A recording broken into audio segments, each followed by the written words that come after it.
What's the creepiest urban legend you've ever heard? My mother grew up in a very old village in Scotland. This village has been home to the Picts and the Romans. The woods near the village used to be much larger. They are what survives of a large forest that almost completely surrounded the village. Legend says the forest was home to witches. When the forest was being cleared for expanding farmland, a lone witch came out of the forest to tell the villagers to stop. She said the trees would not forgive man for their destruction, and if the villagers did not heed her words, then all of their land would become infertile. And all the women. Frightened, the villagers agreed but asked for a small part of the forest. A deal was made that this, and only this, land could be cleared. The witch also said that for every harvest of every crop grown there, one sack of produce must be taken to the edge of the forest and left. This practice was followed for hundreds of years until the villagers abruptly tore down much of the remaining forest to grow wheat and build a mill. Again, a strange woman came from the forest into the village and threatened the villagers. She said they had broken the promise and would suffer. This time the villagers took the woman and unalived her. Her last words were that the price was now 3 sacks. The man who built the mill was scared, and after the first harvest he took 3 sacks into the woods. Unlike his neighbors, his crops did not fail and his wife became pregnant. Always he paid the woods their due, and before long he was the richest man in the village and had 3 beautiful, healthy daughters. Unfortunately, the man grew greedy and thought he'd no longer pay his 3 sacks.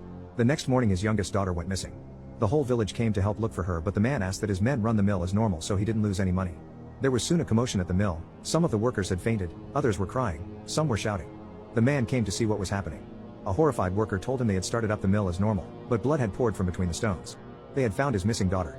Distraught, the man sold his land and fled the village with his family. The mill was torn down and years later a silo was built there. By the 1960s the silo was ancient and crumbling. It was also rumored to be haunted either by the farmer, his daughter, or the witch. Sometimes all three. One day, my mother and her friends had a bet to see who could spend a night in the silo. One boy who was always boasting of his bravery volunteered. Between them, my mom and her friends conspired to keep this a secret from their parents by lying about camping in each other's gardens. That evening the boy, John, climbed the silo loft and mom and her friend gave him a bag of food, a blanket and a torch. They told him they'd be back in the morning but were actually planning on coming back later to frighten him. They had waited a few hours and snuck back to the silo, and alarmingly they could hear John sobbing and crying for help. They found him quite away from the silo, pulling himself along on his stomach. John had jumped out the silo loft and broken his ankles. He was carried back to his parents' house and taken to hospital. After the inevitable week of punishment, my mom was allowed to visit John. She said he still looked as terrified then as he had that night. She asked him what happened. He said he told his parents and the doctors that he fell, but the truth was he saw something. Not long after he was left on his own he could hear something shuffling around in the loft. He used the torch to see, but there were only empty grain bags. He tried to ignore the noise, but finally it sounded like it was moving toward him.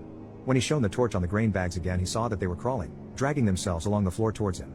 That's why he jumped. The silo's long been demolished, but they've built homes there now.